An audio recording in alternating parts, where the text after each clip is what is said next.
Je pense que le mieux pour moi est de partir. Partir ne résoudra rien. Comment ça? Quand il m'est arrivé ce que je t'ai raconté, quel que soit l'endroit, l'âme me poursuivait.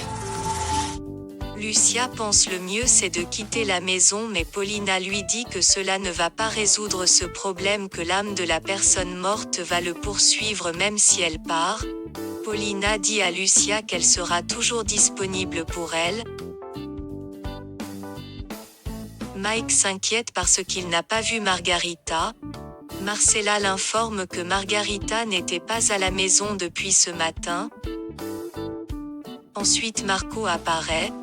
Il vient chercher Marcella pour l'emmener dans la nouvelle maison qu'il a achetée pour Irène. Irène est contente de voir Marcella.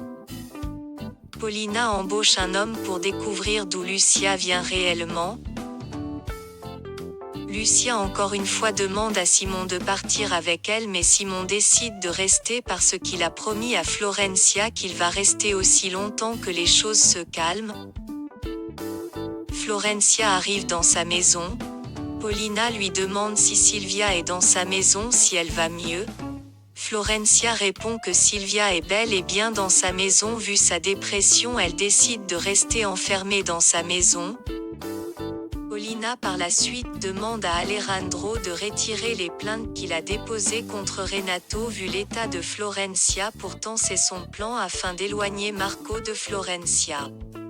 Elle pense qu'il est temps pour Florencia de retrouver son mari, mais Alejandro veut que cet homme reste le plus loin que possible de sa fille. Paulina fait savoir à Alejandro que personne n'a aucune preuve que Renato a réellement volé cet argent. Après une longue discussion, Alejandro finit par accepter pour que Paulina retire la plainte qu'il a déposée contre Renato.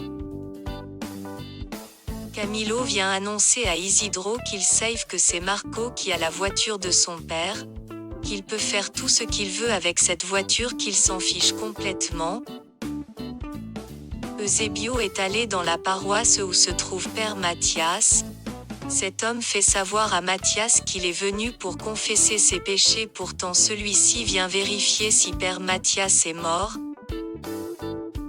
Margarita vient remettre sa démission parce qu'elle veut pas rester avec Natalia dans la même maison, mais Margarita finit par apprendre que Natalia ne vit plus dans cette maison. Paulina rencontre le colonel pour pouvoir annuler la plainte que la famille Lagos a déposée contre Renato. Par la suite, elle informe Renato que Alexandro a fait retirer sa plainte contre lui. Père Mathias se dispose pour entendre la confession de cet homme. Celui-ci finit par avouer que son nom est Eusebio Beltrán. Eusebio fait savoir à Mathias qu'il est obstiné à ruiner la vie de la famille Lagos. Il demande à Mathias s'il sait quelque chose à propos de lui, mais Père Mathias répond qu'il a aucune idée de qui il est. Eusebio confie à Mathias qu'il va se débarrasser de Marco parce qu'il constitue un obstacle dans son plan. Il menace de tuer Père Mathias et toutes les personnes qu'il aime si jamais il explique tout ça à quelqu'un. J'ai juré que je ne me reposerai pas une minute avant de voir la famille Lagos complètement ruinée. Si je viens à apprendre, vous avez livré ce secret, je m'occuperai alors d'exterminer tous les êtres que vous aimez. Paulina vient annoncer à Alexandro qu'Irène a disparu de la clinique. Toute la famille est ensuite mise au courant. Isidro informe Marco que Camilo sait que la voiture est entre ses mains. Marco confirme que c'est Paulina qui a demandé à Camilo de dire à Isidro tout ça parce qu'il connaît Camilo depuis tout petit. Il pense que Camilo n'aurait pas tout ce courage et l'intelligence de découvrir qu'il est derrière tout ça. Paulina et Florencia se rendent à la clinique. Paulina est étonnée d'apprendre que Ortegon n'est plus le directeur de la clinique et qu'il lui a laissé une lettre.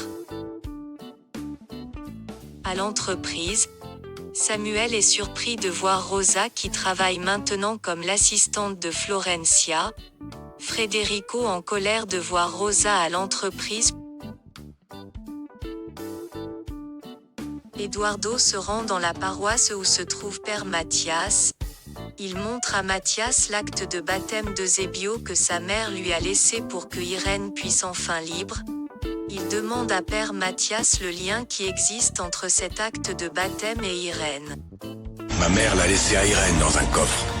Ma mère a dit à Irène que dans ce coffre se trouvait le secret de sa liberté. Quel est le rapport entre cet acte d'Eusebio Beltrán et la liberté d'Irène? C'est pour ça que je suis ici. Pour voir si vous saviez de quoi il s'agit.